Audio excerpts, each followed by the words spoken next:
నువ్వు ఈరోజు టెలికాన్ఫరెన్స్ ఈరోజు వర్చువల్ కాన్ఫరెన్స్ నిర్వహించి ఈరోజు పంచాయతీరాజ్ శాఖలో ఉన్నటువంటి మంత్రులందరికీ కూడా నేను పంచాయతీరాజ్ శాఖలో ఉన్నటువంటి అధికారులందరికీ కూడా నేను పదోన్నతి కల్పిస్తానని చెప్పేసి డీడీఓగా నామకరణం చేసి పెద్ద ఎత్తున వర్చువల్గా సమావేశాలు నిర్వహించావు. అందులో అయ్యన్న పాత్రుడు, అచ్చెన్నాయుడు, నాదెండ్ల, సబితమ్మ అందరూ కూడా పాల్గొన్నారు. నేను ఆశ్చర్యపోయినాం.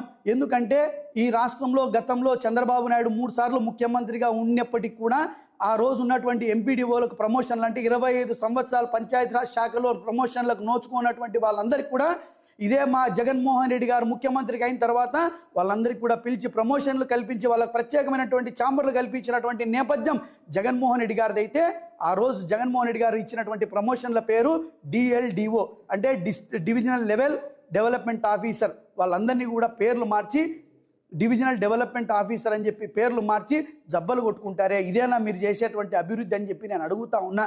పేర్లు మార్చడమే అభివృద్ధి అని చెప్పి నేను అడుగుతా ఉన్నా. పేర్లు మార్చడమే ప్రమోషన్లు కల్పించినట్లా నేను అడుగుతా ఉన్నా.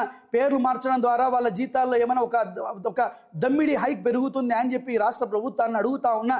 ఎస్, మీది నిజమైనటువంటి చిత్తశుద్ధి కలిగినటువంటి ప్రభుత్వం అయితే ఈరోజు ఉద్యోగులకు పిఆర్సీనో ఐఆర్ డిఓ ఇచ్చి మీరు చెప్పుకోవాలి. కానీ మీ గొప్ప డిఎల్డిఓని డీడీఓగా పేరు మార్చి ఈరోజు భజన చేసుకునేది ఏందయ్యా? ఇంత